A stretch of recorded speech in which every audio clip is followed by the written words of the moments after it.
Hey everyone, thanks for joining Learn to Play Games. My name is Lance, and in today's video I'm going to be looking at the final set of miniatures from the core game of the Thinning Veil, which is currently on Kickstarter and has a few days left for funding. This is the very first title from the Triskelion games. It is a 1 to 4 player game that takes roughly 1 to 2 hours to play and has a number of different ways you can play it, including a solo mode, a cooperative mode, and a couple of other modes as well. So all kinds of different ways depending upon what you're looking for out of this game as well. And this is a narratively driven game, so there's going to be a lot of story and a lot of immersion within this game. I've had a chance to test it out a little bit so far, and I've had an absolute blast with it, so it's definitely one that I would recommend checking out if you haven't yet. So going back to this, I'm going to be showing you the final set of miniatures, and these are the big guys in the game. These are massive miniatures with a ton of detail, including the Murder Crow, which is coming in at 150 millimeters. So absolutely beautiful model, massive model, and really cool. I cannot wait to show you this. So just like the other two videos that I did, I'm going to take you in and give you high detailed 360-degree turns of each one of these models, as well as some really cool backstory with these. And they are truly terrifying. These are definitely not enemies you would want to meet on the other side of midnight, as they would definitely take care of you without a second's hesitation.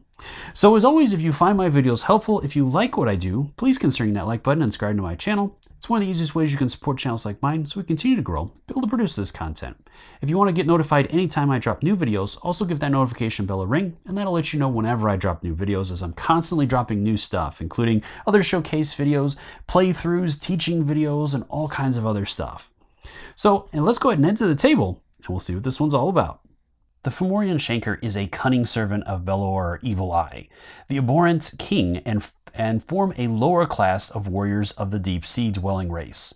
These hideous malformed humanoids speak in hissing or guttural tones, often communicating with cultists who have made pacts with Belor or pledged themselves to the Fomorian gods in exchange for favor. The Shanker are often intermediaries between the Fomorians and the Order of Indulch. The Shanker are Lilith, agile, fast, and vicious. They use bone sabers and serrated knives, fashioned from long-dead things beneath the sea. They hunger for flesh and possess rending teeth like piranha. They love nothing more than to take out their frustrations on the weak and the vulnerable. They know if they impress their masters or their gods well enough, they may be granted ascension, transmogrifying into powerful foramen abhorrent and becoming marked by destiny. This is the fate in which all Shankers aspire, wicked, utterly evil, and bent on pleasing their dark masters. The Primordial Stalker is a void manifest, an avatar of the primordial darkness, eyes like stars, blazing with azar light. This demon radiates an aura of fear, and rightly so. While the dark energy of this primordial emanates from its being, space-time around it flickers and phases with malevolent forces at work. The damage it can inflict on mere mortals is unparalleled, but then a vessel such as this is not meant for the land of the quick.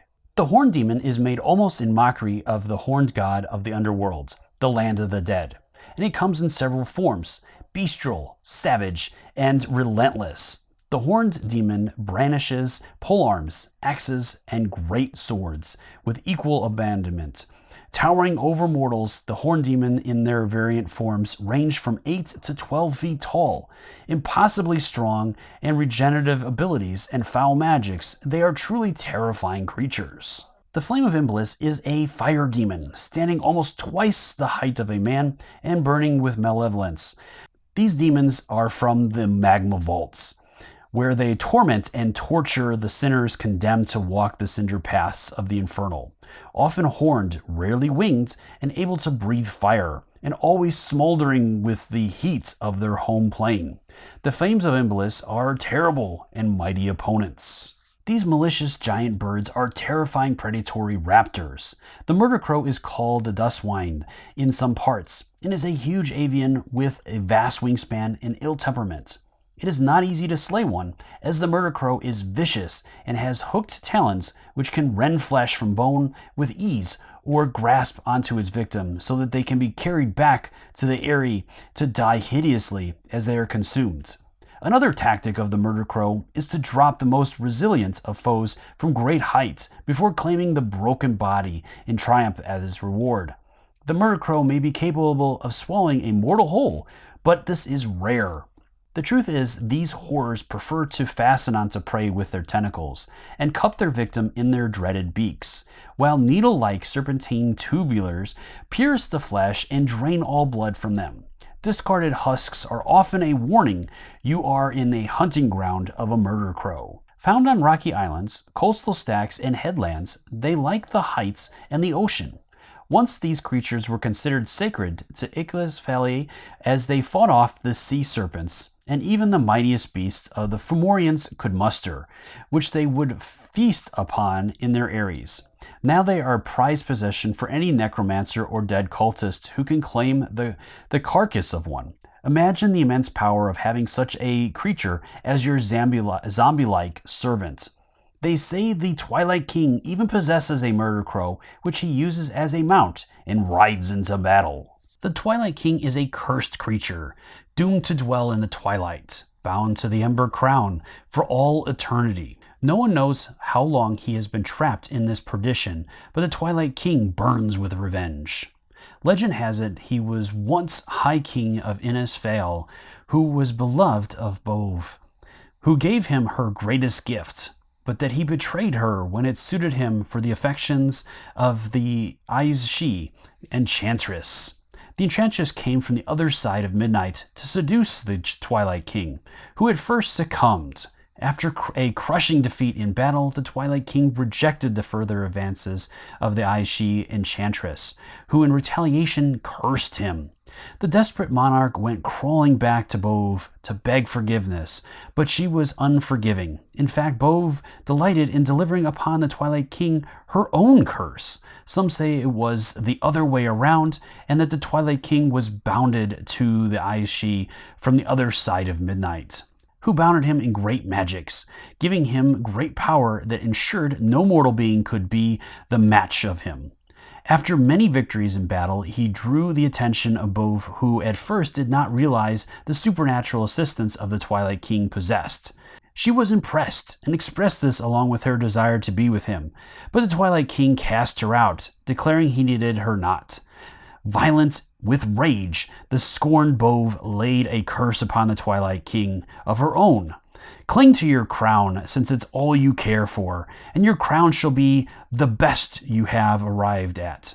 She is said to have spat, but cling to it in the shadows, far from here, and I shall blight in your battles for all ages. Let the Ember Crown bring you cold comfort as your bedfellow. Whichever tale is true, there may be truths in both. The Twilight King seems impossible to destroy, for each time he is defeated, he retreats to the Isle of Shadow and reforms, before returning to wreak havoc on his enemies. In both stories, Bove gifted the Twilight King with a great murder crow named Vindictus. The dread monarch of the Isle of Shadows rides this wicked and now undead beast into battle, sending even the stout of heart fleeing in fear. Well, I hope you found this video helpful in deciding whether or not this is one that you're interested in backing on Kickstarter. As always, if you have any questions or comments, please post those in the comments section below, and I'll do my best to answer them, or swing by the Kickstarter's main page and drop any questions you have there as well. I'm sure the creators would love to hear from you and are more than happy to answer any questions you have. Until next time, I'll see you later.